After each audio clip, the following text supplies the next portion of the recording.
Salam à tous et je suis très heureux de vous retrouver pour une nouvelle vidéo. Aujourd'hui on va s'intéresser à la CAN 2025 qui se déroulera en été du côté du Maroc et je vais surtout revenir sur les dernières informations que l'on a pu entendre vis-à-vis de cette compétition qui sera sûrement la meilleure CAN de l'histoire, Inch'Allah. Comme d'habitude, juste avant qu'on commence avec cette vidéo, si ce n'est pas fait, je t'invite à t'abonner, à liker et à commenter cette vidéo. Et en tout cas, un très grand merci à l'ensemble des personnes qui me soutiennent. Premièrement, dans cette vidéo, je vais vous expliquer pourquoi cette CAN 2025 prendra place en été du 23 juillet au 21 août au Maroc. Alors, notre fédération, sur initiative de Fouzi Lekja, a décidé d'organiser cet événement continental du 23 juillet jusqu'au 21 août. Et ça, c'est pour plusieurs raisons. Tout d'abord, tous les stades qui ont été annoncés seront achevés en mars 2025 et pas avant. Donc voilà, ça déjà c'est une grosse information à prendre en compte. Ensuite, il y a la Coupe du Monde 2026 qui se déroulera en juin 2026. La Coupe arabe se déroulera en décembre 2025. Donc déjà, voilà, on a deux compétitions qui empêchent que cette CAN 2025 justement au Maroc soit réellement déplacée. Et enfin surtout, en débutant la CAN 2025 à la troisième semaine de juillet, la Coupe du Monde des clubs sera définitivement terminée. Donc au final, on a vraiment deux compétitions qui vont se jouer indépendamment l'une de l'autre. C'est-à-dire que voilà, on va avoir la Coupe du Monde des clubs qui va être avant cette CAN 2025 et après on aura cette Coupe d'Afrique. Donc ça va permettre au final aux joueurs de disputer les deux compétitions. Après, dans quel état on va retrouver les joueurs, ça c'est un tout autre débat bien évidemment. De plus, le Maroc, lorsqu'on a clairement présenté notre candidature pour cette Coupe d'Afrique 2025, on a insisté sur le fait qu'on voulait que justement cette compétition s'effectue dans une saison estivale. Là, voilà, c'était vraiment un des piliers de notre candidature et à partir de ce moment-là, la CAF a complètement accepté cela, donc directement ils sont obligés logiquement de nous laisser justement organiser cette compétition en été puisque c'est nous-mêmes qui l'avons demandé. Et pourquoi cela? Pour que les Marocains résidant à l'étranger puissent venir participer justement à cette Coupe d'Afrique parce qu'on sait qu'on est nombreux. Voilà, moi je suis en France, il y en a qui sont au Canada, il y en a qui sont en Belgique, aux Pays-Bas. Donc on a envie de participer à cet événement et en tout cas on remercie l'EGJA vraiment d'être attaché à cette cause, c'est-à-dire le fait que le Maroc doit organiser cette Coupe d'Afrique en été. Donc au final, on le remarque bien, il est totalement impossible que cette Coupe d'Afrique 2025 s'effectue en janvier, notamment avec toutes les raisons dont je vous ai parlé. Et sinon, récemment, à Abidjan, il y a eu une conversation entre Motsep, Infantino et Fouzi Lekja concernant l'organisation de cette CAN 2025 au niveau de la date, etc.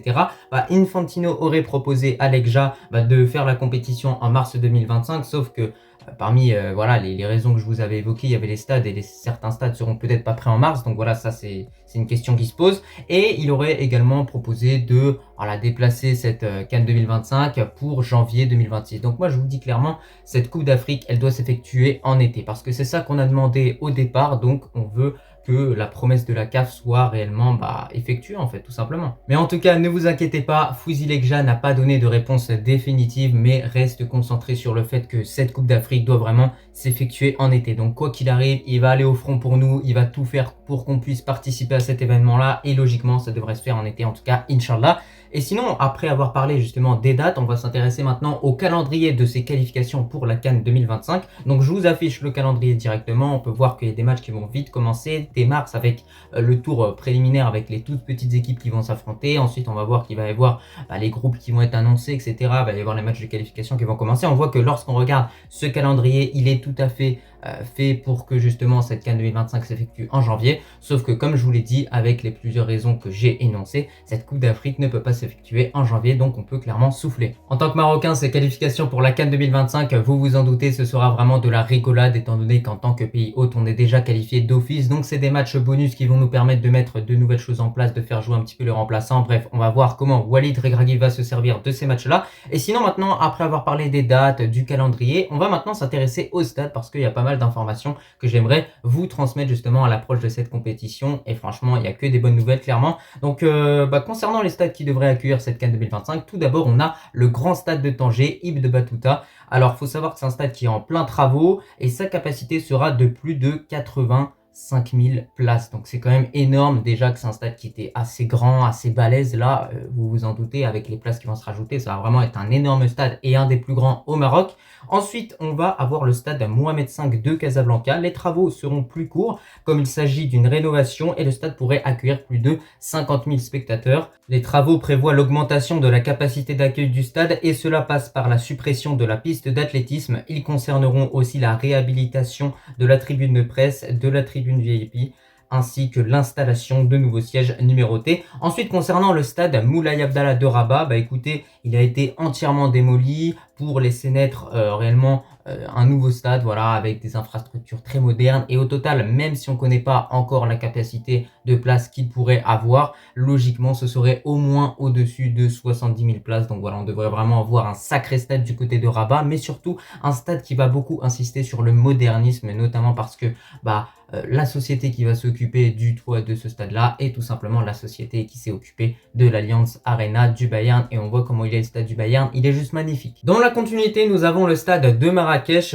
Logiquement, il ne devrait pas subir de travaux. On continue avec le stade de Fès qui, lui, est en travaux. Il devrait y avoir la suppression de la piste d'athlétisme pour insérer une tribune. Ce changement permettra au complexe de passer à une capacité de 46 000 places. Donc voilà, encore une fois, un stade qui va avoir pas mal de places pour accueillir tous les spectateurs durant cette CAN 2025. Enfin, nous avons le grand stade d'Agadir. Alors, c'est le stade dans lequel notre équipe nationale va disputer ses 2 prochains matchs amicaux contre la Mauritanie et l'Angola. Alors, concernant ce stade-là, il subira simplement une mise à niveau. C'était un peu tout concernant les stades. Logiquement, ce sont ces civils qui devraient accueillir la CAN 2025. Néanmoins, certains stades comme celui de l'Ayoun ou le stade de Dakhla, qui est un projet, pourraient justement accueillir des matchs dans le Sahara marocain. Ce pourrait être également très intéressant pour les populations qui habitent là-bas, pour éviter d'effectuer des déplacements pour aller voir cette CAN 2025. Mais c'est aussi peut-être des stades qui ne pourraient pas être inclus tout simplement parce que ça ferait des gros déplacements pour les équipes, parce que voilà, le Maroc il est très long, le Maroc il s'étend de Tanger à la Gouira, donc forcément c'est compliqué de faire les déplacements. Maintenant, pour finir avec cette vidéo, je vais vous donner mon avis brièvement sur notre équipe nationale. Déjà, j'espère qu'il va y avoir beaucoup de changements. C'est-à-dire que certains joueurs qui n'ont plus le niveau pour évoluer dans notre équipe vont tout simplement la quitter. Comme Abellah, comme El Nisri, reste à voir s'il arrive à s'améliorer avec le temps. Mais bon, ça fait des années qu'on attend qu'il s'améliore et au final, on voit qu'en équipe nationale, c'est toujours aussi catastrophique El Nisri. J'espère aussi voir des joueurs qui évoluent dans le Botola, tout simplement prendre part à cette CAN 2025, notamment parce qu'ils connaissent les stades, parce qu'ils connaissent le pays, le climat, etc. Ils savent jouer à forte température. Il y a également des joueurs très talentueux dans notre Botola, dans notre championnat, voire aussi des joueurs aussi qui peuvent évoluer dans le championnat sud-africain, des joueurs qui évoluent en Égypte. Voilà, on a plein de joueurs qui sont partout, donc faut arrêter de tout le temps vouloir tout le temps convoquer des joueurs d'Europe, se dire ouais, l'autre il joue au Bayern, du coup il est meilleur. Non, je vous le dis, Boutwil qui joue au Sundowns, il aurait joué contre l'Afrique du Sud, il aurait livré une meilleure performance que Mazraoui. Moi je vous assure que c'est une vérité. Puis surtout vis-à-vis de notre équipe nationale, il faut vraiment qu'on remarque un changement clair de style de jeu, qu'on voit une équipe qui est beaucoup plus déterminée. Parce que là, cette fois-ci, il n'y aura pas d'excuses. Tu es à domicile, dans le pays que tu connais par cœur, il y aura les supporters, ce 12e homme. En tout cas, j'espère en faire partie, Inch'Allah, bien évidemment que je me rentrerai au Maroc, en tout cas si ça en était. Je ne sais pas ce que vous en pensez, mais n'hésitez pas à me donner votre avis en commentaire. N'hésitez pas à me dire si vous allez venir aussi, si on peut se rencontrer là-bas. Ça peut être assez incroyable pour passer ce merveilleux événement dans notre magnifique pays, clairement, Inch'Allah. Donc en tout cas, écoutez, c'était un petit peu tout pour cette vidéo. J'espère qu'elle t'a plu. J'ai fait cette petite vidéo histoire de présenter brièvement un petit peu cette CAN 2025, de voir les stades, vous expliquer aussi pourquoi ça s'effectuera en été. Et en tout cas, j'espère que tout ce que je vous ai dit s'effectuera dans les mois à venir et qu'on va vivre des moments tout simplement inoubliables. En tout cas, moi, je te remercie si tu as regardé cette vidéo dans son entièreté et je te dis tout simplement à la prochaine.